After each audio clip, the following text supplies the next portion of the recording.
All right, welcome back, everybody, to another week of the Transfer Portal CFB Gambling Podcast. We're back with our Bowl Special. So this is part one of our Bowl Special. We're going to do two parts of the Gambling Podcast.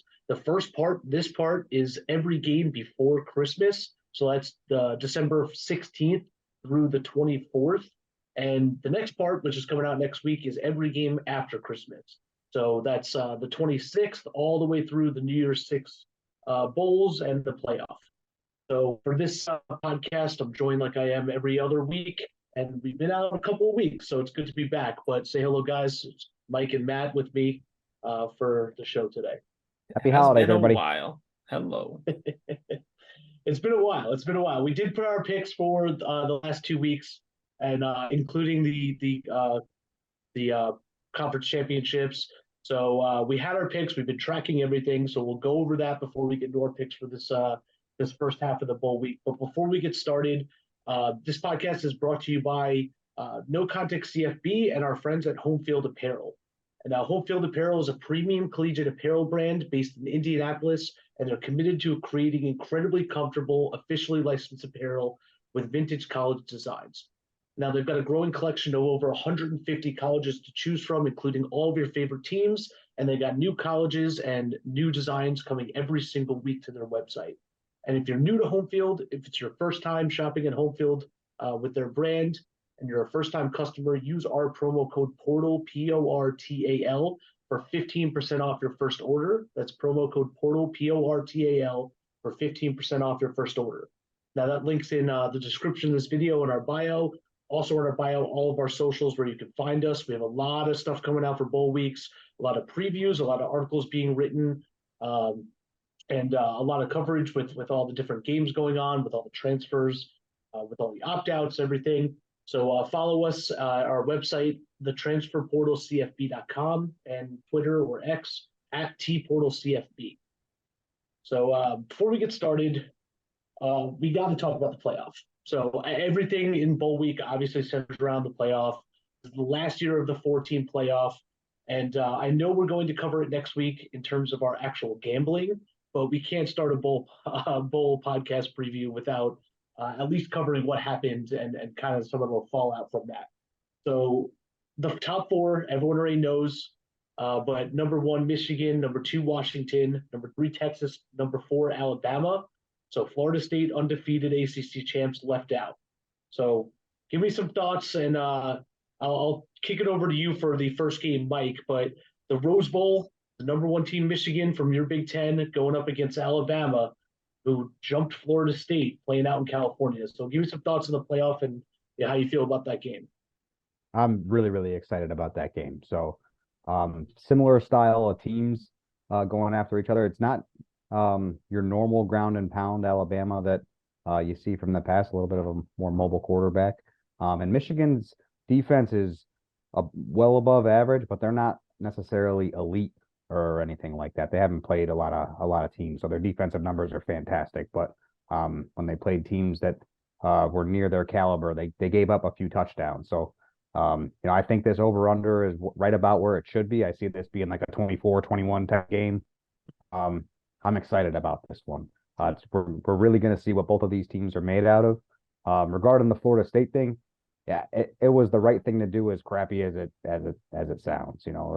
Georgia losing kind of screwed everything up for everyone, because you can't, when Alabama won, you can't leave a 12-1 SEC champion out, and then you can't leave that team out that lost to Texas. So Texas being 12-1 kind of screwed everything up for that as well. So we're all better off for it, because if Michigan was playing Florida State, you might be looking at a 15-point spread to start, which that would suck. That would be the normal 1-4 this year. I really, really wish we had the 12-team playoff, because I think anybody in the top 10 can win and anybody in the top 10 can lose. But I'm very, very happy for myself, but sad for Florida State that they didn't make it. Yeah, I feel like we talked about that every single week on this podcast, that we just wish this was the 12-team playoff, because it would have been insane. But no, Florida State definitely got screwed, but we are better for it. The games will probably be more competitive. The only thing Florida State can really do at this point is just beat Georgia convincingly, and then at that point they can claim their national title or whatever. But I should have opened with the spread. So we're going to talk about this and cover this in terms of the actual gambling for next week's show. But the spread right now opened with Michigan -1.5 and the over under at 46. So I agree with you. I think the over under is kind of right where it's supposed to be because I think Michigan's defense is good. I don't know how much they've been tested. Like Ohio State's not the high octane offense that everyone just kept calling them. And I mean, Penn State just kind of turtled up a little bit. We obviously already covered that, ad nauseum. But I don't know. And Michigan kind of scares me a little bit because Alabama's obviously trending way upwards, and they beat Georgia, who was number 1 in the country before that. And Michigan didn't look great against Iowa in the Big Ten title game. I know this. I think they covered the spread and they won by like 22-0 or something, but not really a Both of good their game for touchdowns were like a fumble inside the 7-yard Yeah. line and like a pick. Yeah, because I was just so impossibly Iowa this year that like you can't. It's hard to like deduce anything from that. But yeah. So Matt, any thoughts on Rose Bowl before we move over to the other semifinal? I would be surprised if by the time we do our show talking about this game, Alabama isn't either at a pick'em or a favorite. I think that line's going to move towards Alabama as we get closer to that game. Michigan's a weird team because they're not really elite at anything. They have a good defense. JJ McCarthy is a good quarterback. He can distribute the ball well. They have a good running game. Like Corum's a good running back. He's not elite in anything. So they're good in all the phases of the game. It's just what happens when they face an Alabama team that does have elite characteristics. They have an elite O-line. They have an elite D-line. What happens there? I think Alabama probably should win this game. I don't know that they will, just because the Alabama we saw the last 5-6 weeks of the season is not the Alabama we saw the first 6 weeks. It's an entirely different team. They've come into gear. If that Alabama shows up, I think they win. If we get the first week Alabama for a few whiffs, it can be sketchy. Yeah, I think it's honestly who shows up for Alabama. No apologies for Texas. Texas's win looked fantastic, beating Alabama at home by 10. But yeah, no, it honestly depends on who shows up for Alabama. But I mean, this could spoil maybe a pick for me next week. But as soon as this line came out, I put 4 units on Alabama, like money line. Didn't even think about it. I just don't think Michigan is. I just don't see them beating this Alabama team that I've seen in the past few weeks. And I think Georgia's really, really good. It wasn't that Alabama was, just kind of lucked it out. Like Georgia's also a really good football team. But let's move on to the other game, the Sugar Bowl. So the other semifinal game, number 2 Washington versus number 3 Texas. I mean, both of these games are kind of interesting because it's like strength on strength, and they kind of play a similar style. Washington and Texas, not necessarily completely similar style, but similar explosive offensively. And I mean, Texas's defense is going to be super challenged because Washington has all sorts of threats all over the field, and Heisman runner-up Michael Penix at quarterback. But yeah, Washington versus Texas in New Orleans. Texas opened up at -4.5. So that kind of tells you where Vegas is at, and the over-under is 64. So they think it's going to be a shootout.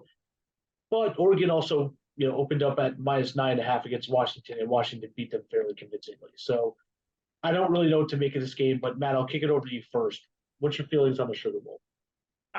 This feels like the game where whoever has the ball last is going to win. That's kind of what it feels like to me. I can see both ways where Texas just runs on Washington. They can't stop it. Viewers should be playing in this, I assume. That makes enough big plays with the arm that Washington just can't keep up. They don't get the stop. Texas's defense is better than Washington. So if there is a team that's going to get a stop to win the game, it is Texas. So I like the over at 64. I think this probably ends in the high 60s. 64 feels really close to what it should be, but I think it does get over that. 4.5, I kind of hate that number. If it's at a field goal for Texas, I'm all over it, but 4.5 is just such a weird number. Yeah, 4.5, super, super weird number. But I mean, yeah, I think both of these over-unders kind of nailed it. And I think Texas should be favorites, but yeah, 4.5, super ugly number. But Mike, what's your initial take on the Sugar Bowl? I thought the lines were right where they should be. You know, I think it's going to be a good game. You know, very similarly to the Red River rivalry. You know, like Texas very well can run the ball and control the game, but they didn't do that when we expected them to do that earlier in the season. And Michael Penix is good. You know, like Yeah.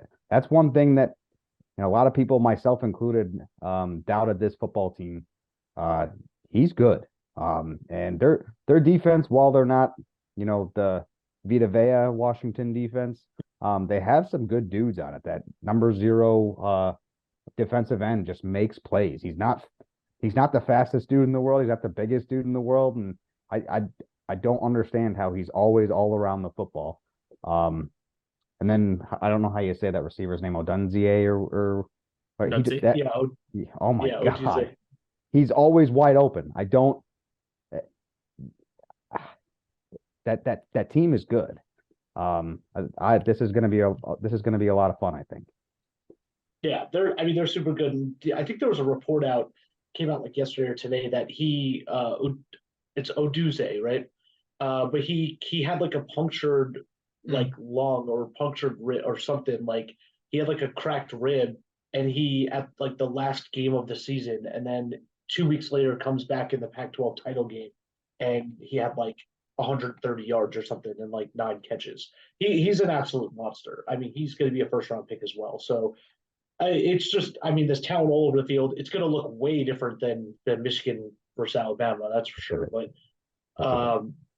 But yeah, like I'm not entirely sure which way I like this in terms of gambling. But again, we got another week to figure it out. I'm super interested to see where the lines move, and we'll cover this next week. So, I mean, like I said at the jump, the way we're doing this, we're going to put out a gambling card for the first half of bowl week, everything before Christmas on the 25th, and then another card for the second half of bowl week. So we're going to have 5 picks for each of those weeks. And the Rose and Sugar Bowl will be part of week 2. So they're not going to be on our card this week. This week is everything before the 25th. But before we get to our picks, a review from last week. We haven't had a show in 2 weeks. So the totals are up to date, but this review is just from the championship week that we put out our card last week. I went 3-2, won my lock. Super happy about that. Matt also went 3-2 and won his lock. Mike 2-3 and losing your lock last week. So a little bit of a slip in the standings. So our final standings for the full season, we're going to have final standings after these next 2 weeks. But as of right now, full standings for the whole season before the bowl games. Matt took over first place, 37-32-1, 11-3 on locks.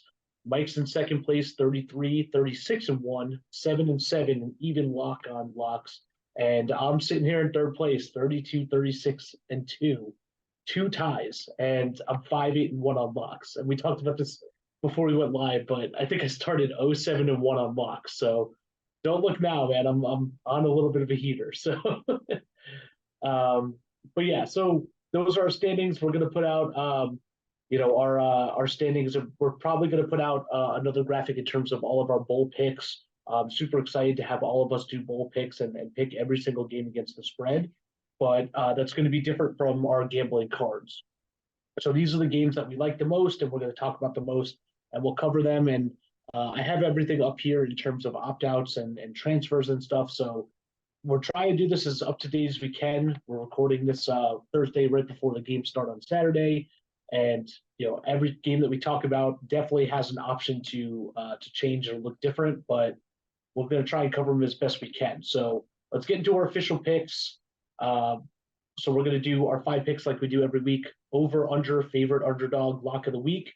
And then we're going to do a true upset. So that's plus 130 and up, and then a parlay and teaser to send you guys on your way. So let's start with our official picks. First, we're doing the over. Mike, I'm going to go to you first. What is your favorite over for the first half of bowl?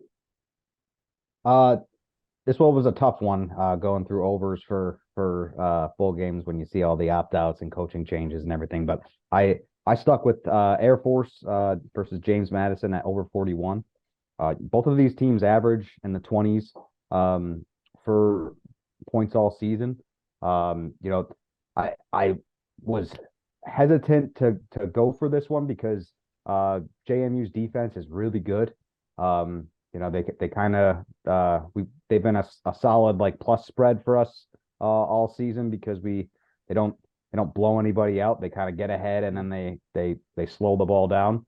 But they lost their coach, Ciagnati or whatever his name was, to Indiana. And I watched a couple of interviews with him after he took the Indiana visit. That dude brings some swag. So like I really think that he kind of brought some defensive juice to that JMU team. I'm kind of hoping with some of the transfers that they've had, including their quarterback, that they're going to try to air it out and show the new staff what they can do. Air Force is kind of steady Eddie. I hope I get the Air Force of earlier in the year than I do the Air Force of later in the year. But I could see this game getting in the 20s, and that's really what I'm banking on for this one.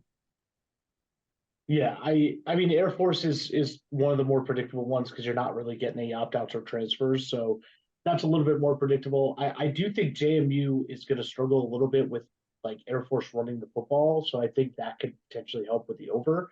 But I'm just not 100% about what I'm going to get with JMU, to be honest.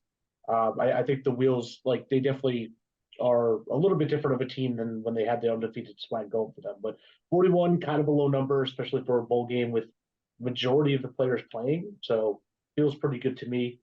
I'm going to go with my over of Texas State and Rice. That's over 60.5. Both of these teams average a lot of points. I love this. I think this is it's obviously my favorite over, but I was debating making this my lock. Because I think both of these teams, Rice tends to play to the competition. Texas State could just score a bunch of points. And I mean, I don't see why JT Daniels wouldn't be playing in this bowl game because this is kind of his last hurrah of his last year. So he's going to be airing it out. Texas State's going to be airing it out. So I could easily see this game being mid-30s for both teams, 30, 35 type game. I think the spread is like 4 on this, like Rice -4 or 4.5 or something. But I'm not really interested in taking the actual game spread, more so just both of these teams scoring and putting up a lot of points. So Texas State versus Rice over 60.5. Matt, what do you got for your favorite over the week? I went with Arkansas State, Northern Illinois over 53.5. Arkansas State's been like one of the most up and down teams of the year. They started off the year getting blown out 77-0. Then Butch Jones brought the team back. They're probably the only team to allow 70 and score 70 this season. Second to last week of the season, they put up 77 on Texas State. So they've been up and down. But that's kind of what you expect from them. Their offense can score a lot, and their defense is extremely leaky. And my favorite part about this is Jalen Raynor's still playing. He's their like freshman quarterback who kind of debuted late in the year in the like week 3 or 4, and then lit up the world for a few weeks there. So he should be able to score with Northern Illinois pretty easily, who should have most of their players. They had their top receiver, Rudolph, enter the transfer portal, but he removed his name, so I would assume he's still playing in this game, so they should have most everybody on offense.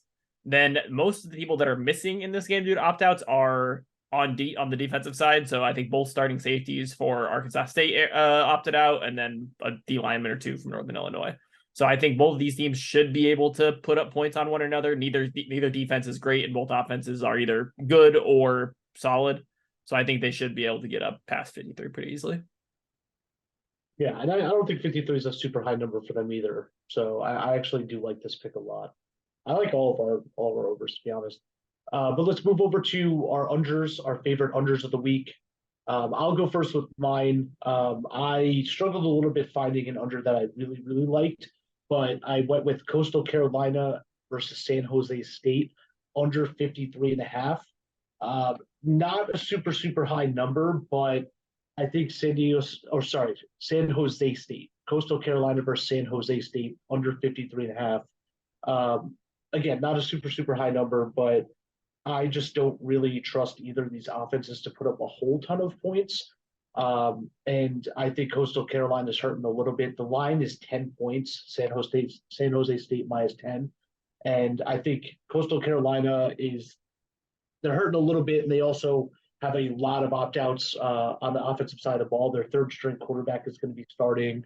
I know they're missing like, two of their like a receiver or two and a running back. And I just, I think San Jose State's just a better team and they have a much better defense. So a third string quarterback against their defense, when it's a 10-point spread anyway. And San Jose State, they're missing their top two tight ends who are kind of their bigger playmakers and they can run the ball pretty effectively. So I see them taking control of this game. And then Coastal Carolina, I don't really see them putting up over 14 points. So feel pretty good about under 53.5. So Coastal Carolina, San Jose State, under 53.5. Matt, what do you got for your favorite under of the week? Yeah, I like that. Coastal's been pretty underwhelming on offense all year. I have UCLA and Boise State under 48.5. So again, not a super high number, but it's a game with a lot of opt-outs and like moving pieces. Both teams had like Boise State lost their head coach late in the season. UCLA had their defensive coordinator transfer out. Both teams are going to be out without their starting quarterback. So Dante Moore transferred, Talon Green transferred to Arkansas, and Boise State's backup quarterback is also injured. So they're going to be starting a true freshman who's played 2 snaps all year. The thing that is the same for both teams is their run game. Both of them have good running backs, Carson Steele and Janty. Both of them are really good. So both teams will be looking to run the ball, I would assume, more than pass it. So that's going to keep the clock moving. And then both defenses are pretty good. Boise State's defense, we've kind of talking about it all year long. And UCLA's defense has been good. They are going to be missing Latu, who's probably a top 10 pick in the draft, but they should have enough pieces there otherwise to be able to slow them down. Yeah, I like that pick too. I just don't think they're going to put up a lot of points, especially UCLA with a true freshman who started 2 snaps all year against Boise State's defenses. Other way around. Okay. But they're Boise playing State's third. Yeah. UCLA is playing. They're doing a quarterback by committee. Garbers is going to play some of the drives, and then I forget the other kid's name. Out. Yeah. And then they're going to like switch drives, which again I don't like for an offensive performance. I feel like at this point that's kind of what they're just doing to see what they got next year. Like it's not really, they're not really dying for what bowl are they in, the LA Bowl. They're not really dying for the LA Bowl trophy or whatever. They're just kind of seeing what they have moving forward. So no, I do like that pick a lot. Mike, what do you got for our picks? And then what's your favorite under of the week? I like both of them. There's a decent amount of storylines for each, like the Coastal quarterback and I think UCLA is just going to run the ball. I really do during that game. And Boise, their coach just got fired, right? Like week 10 or 11, they fired their head coach, and then they won the conference championship. There you go. So I like both of those.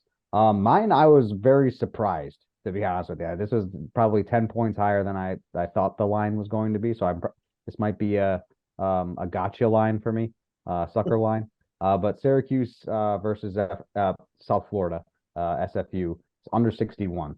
Both of these offenses are kind of okay. The South Florida's defense is pretty good, and Syracuse's defense is not. The offenses aren't okay. Offense on Syracuse is terrible. Defense is okay. So that said, I just don't see where you're going to get 61 points in this game. There's a handful of transfers coming out of Syracuse, new coaching staff coming in. The kids that are going to be there are going to want to impress Fran Brown. Like, I have a hard time believing, Syracuse is going to score more than 15 points in this game. And I don't see South Florida putting up 40. So I was very confused by 61 here. I thought it was a no-brainer to go under. Yeah, this line is a little weird. I almost thought this was like a rat line. I just didn't really understand. I think Syracuse had some hype in terms of recruiting too recently, so maybe that's why they're on my brain of like, oh, Syracuse is making moves and they're bringing in good coaches and whatever. But it doesn't really change anything what's going on with the bowl game for 6 and 6 teams going at it. So yeah, they are having some serious recruiting. So like they had it was 2 weeks ago or whatever, it was like 6 4-stars for official visits on the weekend. They flipped all of them. Yeah, no, it's insane. Like whatever they're doing. Didn't they bring in like a really good coach? Did they bring a coordinator from somewhere? They brought Elijah Robinson from Texas A&M. who's like Oh, that's who it he's was. like the Yeah, top yeah, recruiter on the lists every single year. yeah. They're doing a good job. Yeah. So I think the future looks bright for Syracuse, but Yeah, 2 this years from game just now looks that'll ugly. matter. Yeah, exactly. Two So years, we'll in see. 2 years, we'll be on the over. Yeah, right. Yeah, we're going to be doing this podcast. I'm going to be a little bit more gray from going under 500 every single year. I'm just gonna just set a reminder for me to take Syracuse to the overs on all the 2026 games or 2025 games. All right, so let's move over to our favorites. Our favorite team giving points this week. Mike, I'm just going to jump right back to you because we already talked about the game on your list. So go for it. Yeah, the LA Bowl. So UCLA, Boise State. It's a home game basically for UCLA. The Boise State losing their head coach.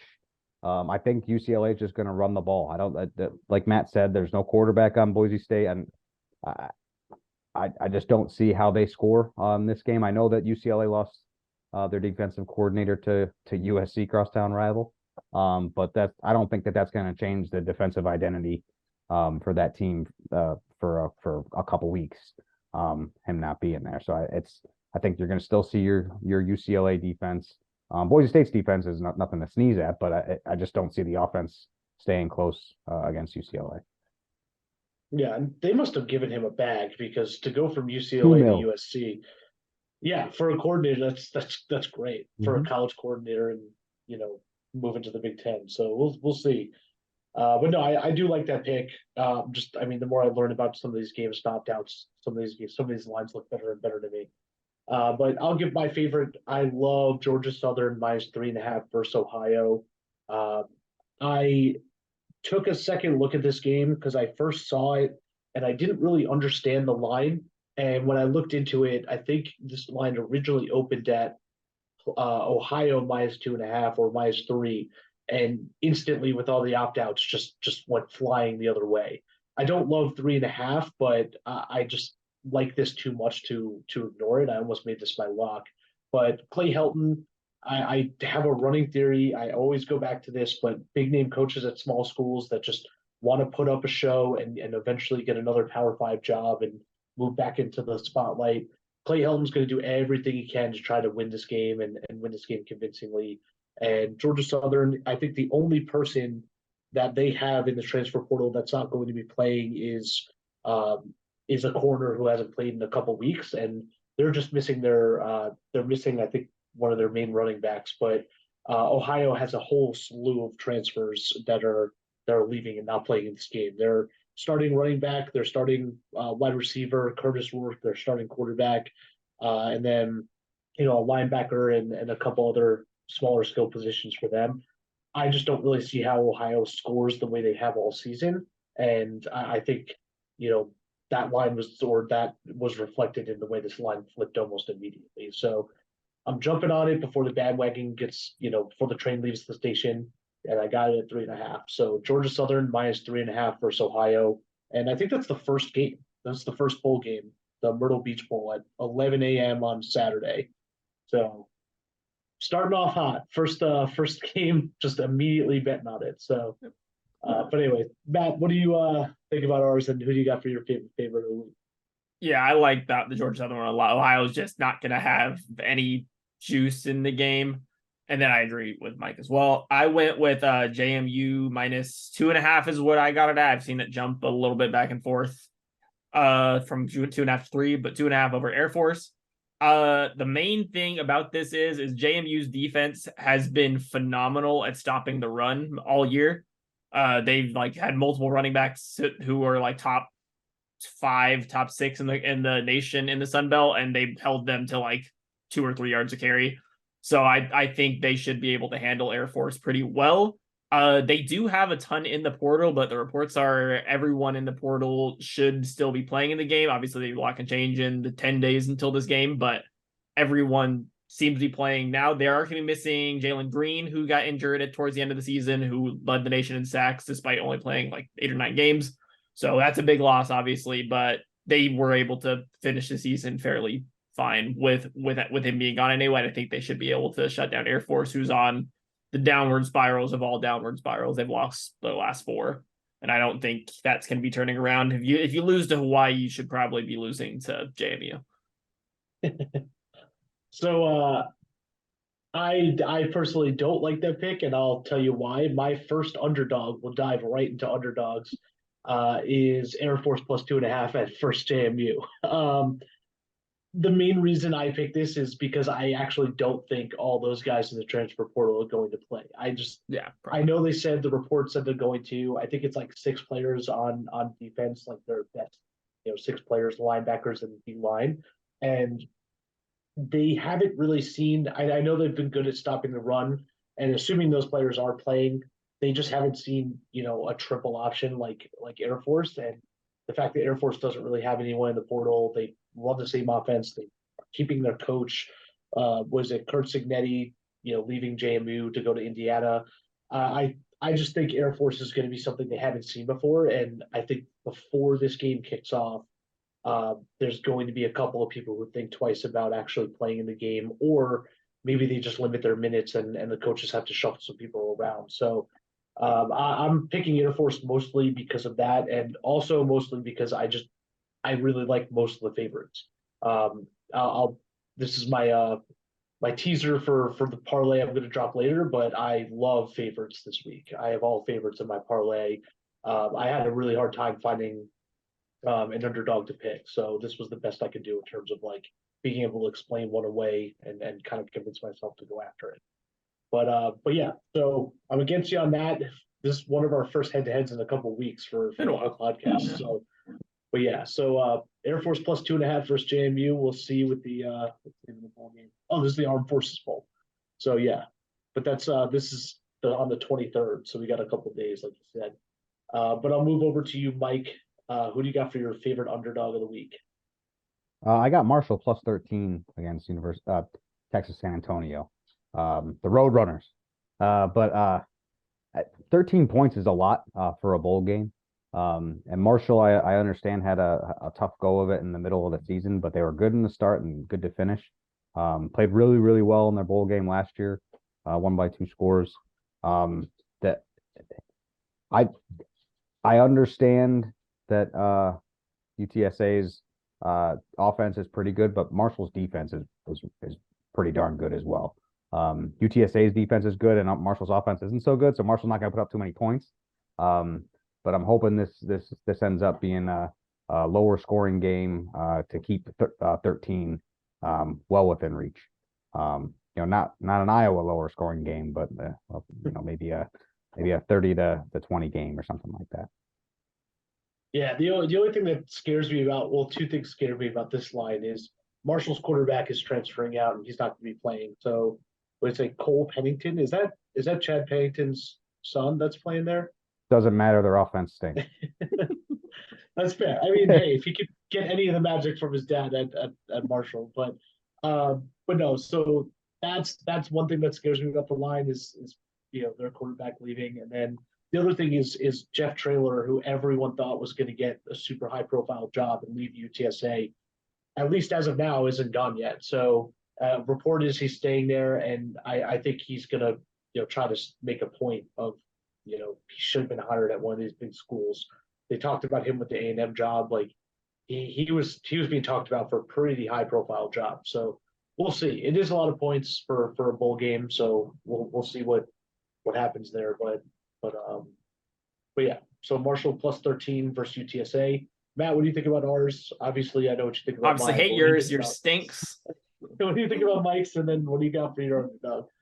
I like I don't think UTSA is a team that's really going to blow anyone out. They're not really built like that. Obviously, a few teams are going to win by a lot, but I don't think they're Marshall the team to be blown out. And I don't think UTSA is the team to blow them out.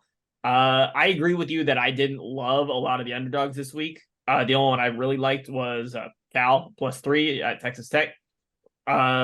The main reason I like this is Cal's keeping most of their starters are going to be playing, and Texas Tech's going to be missing a lot. QB's out, to both starting wide receivers out. I think one of the really good defensive tackles, somewhere on the either end or a D tackle, he's on the line. One of their best defenders is hurt and is going to be missing the game. What this is going to come down to is this is going to be another game, kind of like UCLA Boise State, where it's going to be a really good running game. Taj Brooks is like, who's finished third or fourth in the country in rushing, and Jaden Ott was, I think, just outside the top 10, like 11 or 12. So two really, really good running backs. And with Cal having most of their defense there and Texas Tech missing a lot of theirs, I think Cal's going to be able to stand put with stand pat with Texas Tech, at least kind of stay within range. And then obviously Texas Tech's coming off a horrendous loss at the end of the year, got blown out by 50. So I like the trend of Cal better, so I think they're going to be able to put up a better performance.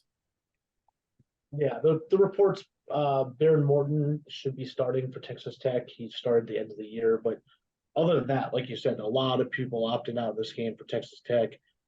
Truth be told, this was one of the only underdogs I liked too, but you had it on the list first, and I didn't want to double up on your pick, and I wasn't comfortable enough to make this my lock, but I think this pick's great. I still don't understand why the line hasn't really moved at all. Maybe, I don't know, maybe they just kind of think that that's a pretty even line with a bunch of opt-outs on both sides, but definitely more slated towards Texas Tech getting people opted out. But yeah, so those are our underdogs. So those are our four, and our time for our lock of the week. Just throw it right to me. I'm throwing it right to you, Mike. Go So lock of the week. I'm going to echo exactly what Matt just said. So Cal +3 against Texas Tech is my lock. So I wanted to make this my upset pick as well, but the value just isn't there. So I think Cal's going to win this game. Cal beat UCLA, right? Or End of the year, yeah. They almost beat USC. USC is the 50-49 game, but they beat UCLA. They were playing well at the end of the year. Like that, this is the identity that you want to see a team going into, especially for an early bowl. Like, you know, when you have a later bowl that's the end of December, early January, when you have folks that are transferring out, and like this is an early bowl game. So the people that are staying are going to have that same momentum and that same confidence from the last few weeks of the season. So this one, to me, I'm all over this one. This one's a multiple unit game for me. Yeah, no, I love this. Like I said, I was going to make this my underdog, and all three of us, I think this is the only underdog we're all actually super, super confident in. So, but no, love that pick. So that's Mike's lock of the week. Matt, what about you? What about you? What do you got for the lock of the week? I went with App State -6.5. This line has already moved a bit. I think it opened at 4.5. So getting it before it goes over a touchdown. The biggest reason for this is Miami, Ohio is going to be missing both quarterbacks. Brett Gapper's out for the season. Then Avion Smith transferred out. So they're starting their third stringer who didn't play that much at all this year. I think he only played a few snaps throughout the year. So I don't think their offense is going to be near what it was throughout the year. They went 11-2, won the MAC. So obviously that was great for them. But even then, when they had their starting quarterbacks, the last 4 weeks of the year, 23 points, 17 points, 23 points, 19 points. So it wasn't like they were lighting the scoreboard up anyway. And then to lose their starting both quarterbacks, I don't think they're going to be able to score that much on App State, who ended the year really well. They lost the Sun Belt Conference Championship, which they shouldn't have been in anyway, because JMU should have been there, but that's okay. But they other than that, they'd won the last 5 games, so they were on a good little streak. And the biggest part of that is they basically entirely changed offensive philosophies this year. Like the last few years, they've had a big running back by committee with Cam Peoples and Noel. And then this year, they all of a sudden just came a super pass-heavy offense because they got this transfer out of a community college kid, and he has just lit up the Sun Belt. He led the Sun Belt in passing touchdowns and passing yards. So I think he should be able to light up at Miami, Ohio's defense pretty well. And then I don't think Miami's gonna be able to score at all, really. You're muted. You're on mute there, George. Uh-oh. Unmute you. Unmute it. I think his mic broke.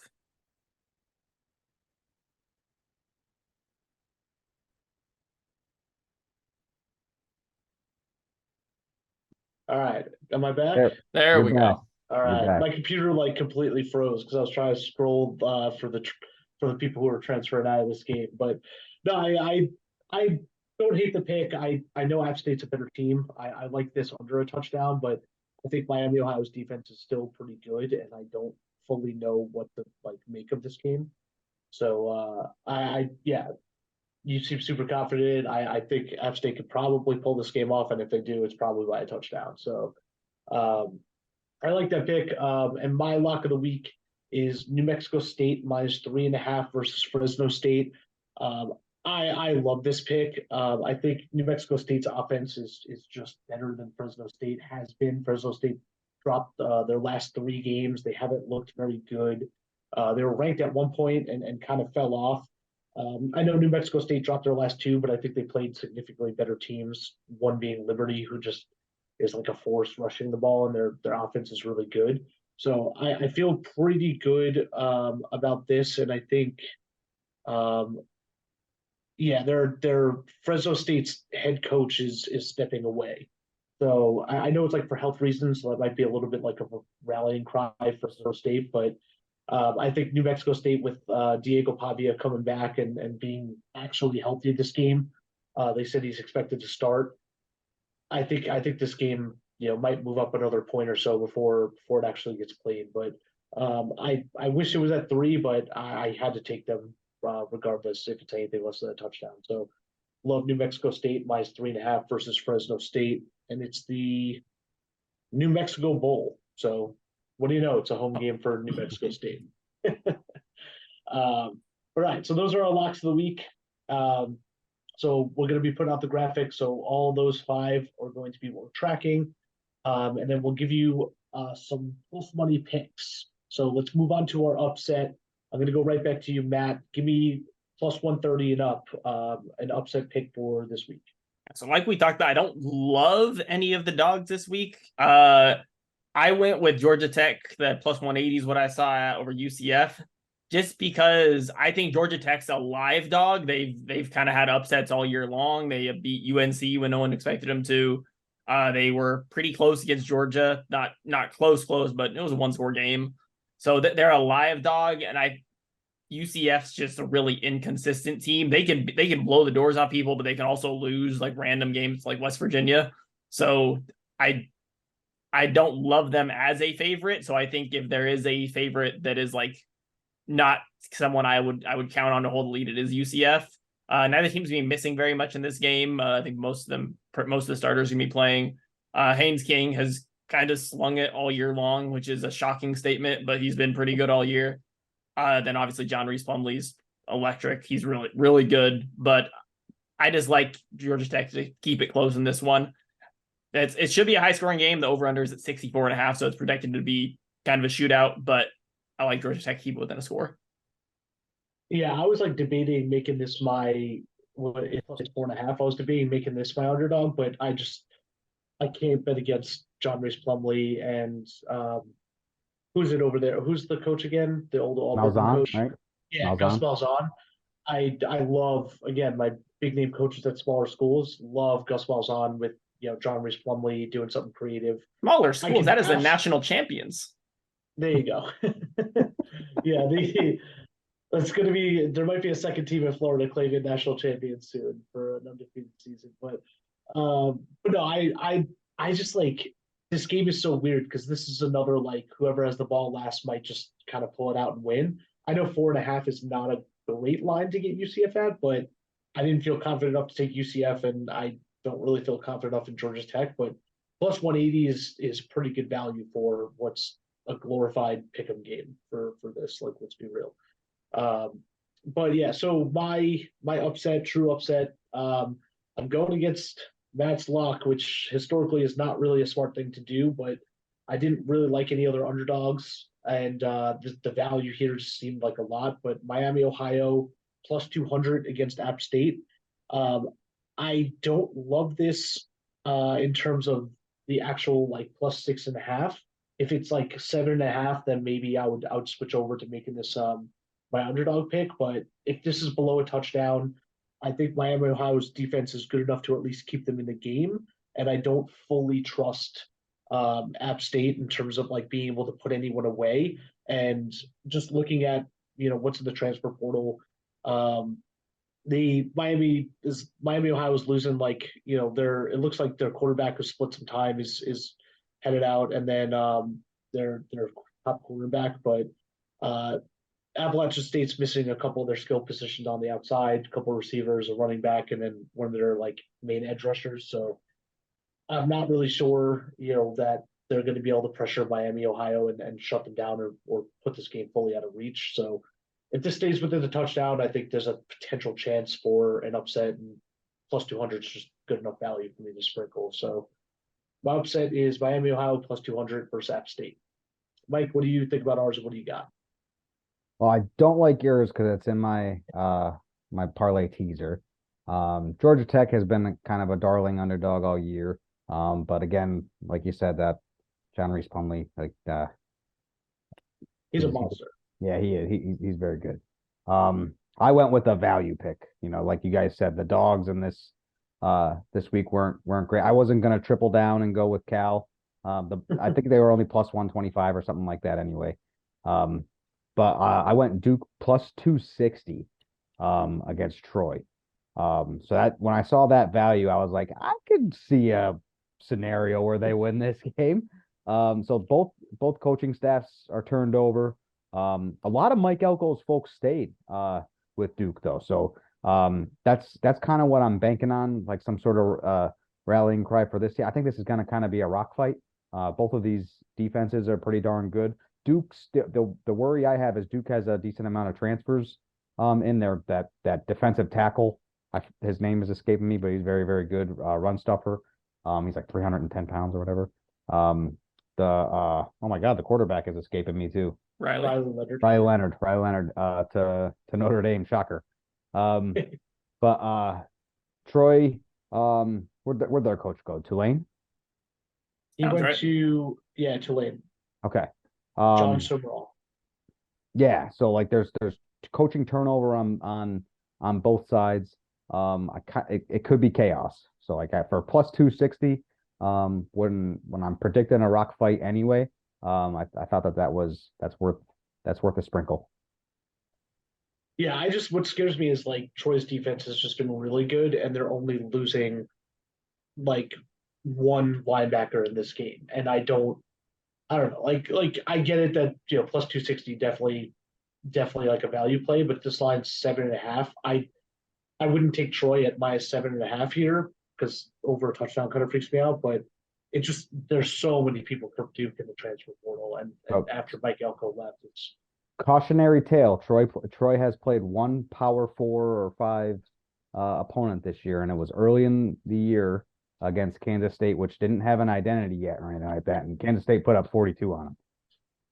That's fair. That's fair. I think early in the year I was like so enamored by Troy's defense, and then all of a sudden they were like putting up 40 a game, like the last 2-3 games, and I was like, all right, if they could do both of these, I think I had them in my final ranking like number 20. So I don't know. I do like Troy a lot. So but again, it's bowl season, and this is both coaches turning over is a recipe for chaos. Yeah. All right, so those are all of our value picks, our upsets. Let's get into parlays or teasers. So we'll each give you at least a 3-leg parlay or teaser to sprinkle on, and we'll give you the value of them.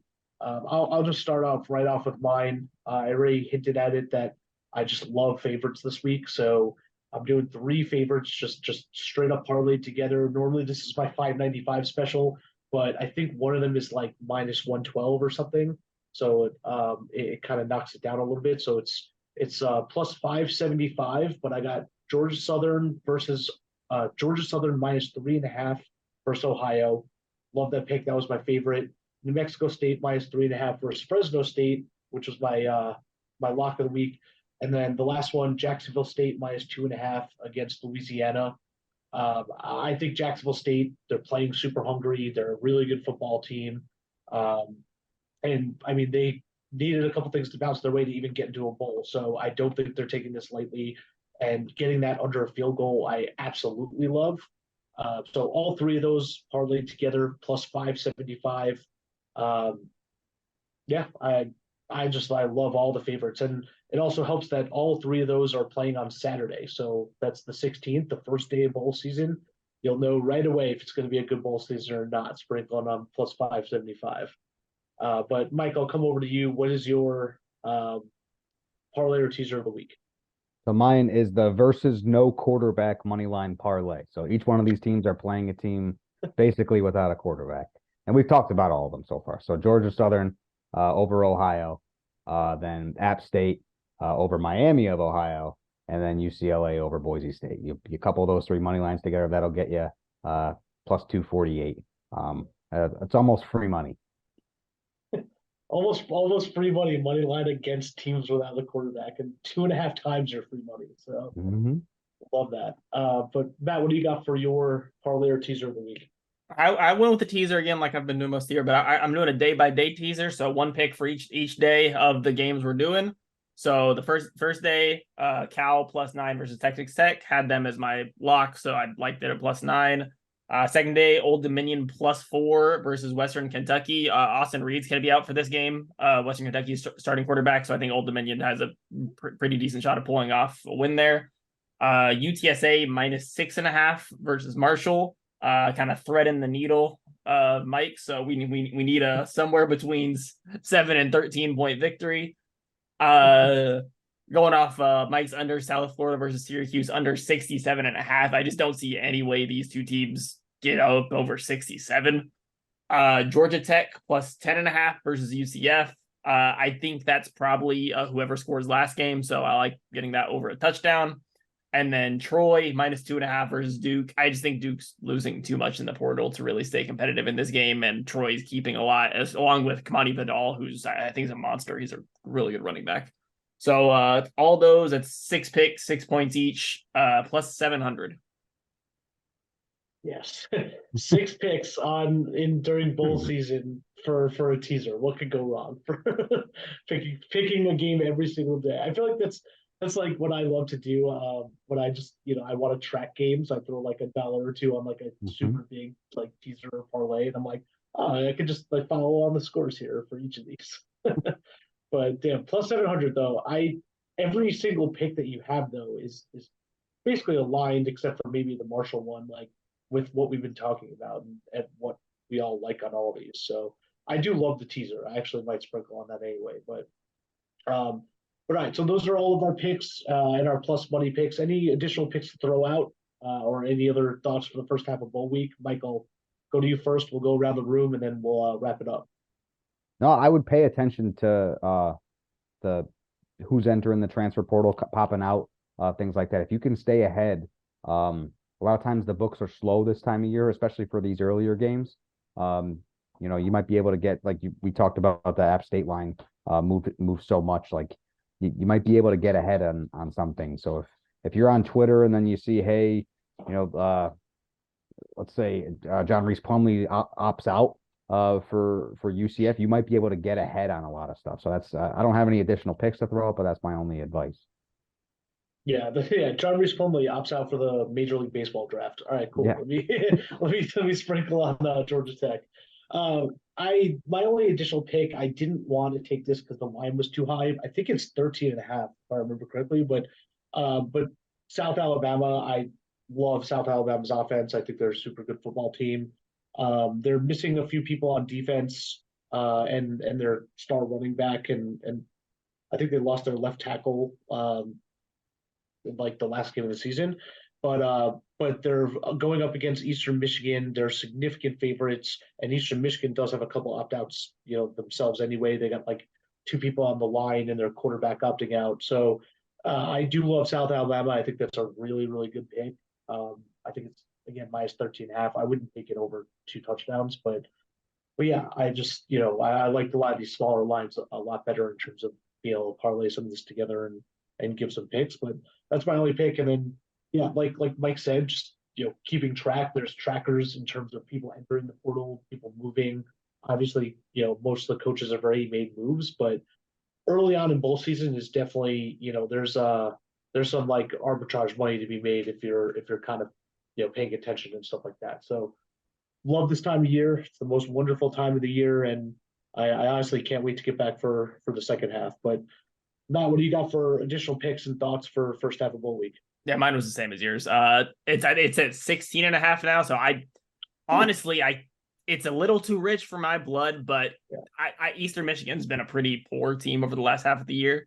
And I really like South Alabama as well. So I think they could do it, but I couldn't put it as one of my picks. But if the line moves down to like 14, maybe I could think about it, but 16.5, I can't do it. Maybe that's why. I remember there was a reason I was like, I just can't touch that. Maybe it was over 14. I just was too scared. But yeah, if that drops down at all, which I don't think it will, I'll definitely be sprinkling on that too. But all right, that's our show. That's our first half of bowl season show. So we're going to be putting out the graphic before the games start on Saturday, before they kick off. So this is all the picks before Christmas, so before the 25th. We're going to be dropping a show before Christmas for all the games after. So the second half of bowl season is even more loaded. It's obviously a lot of the bigger name teams, but it's also even more games. I think there's like 5 more games than we covered this week. So a lot of games left to cover, a lot of season left to be played, and obviously we're going to talk about the playoff and stuff like that, and we'll give some predictions for the Natty and everything like that. So we'll see you next week, and happy bowl season.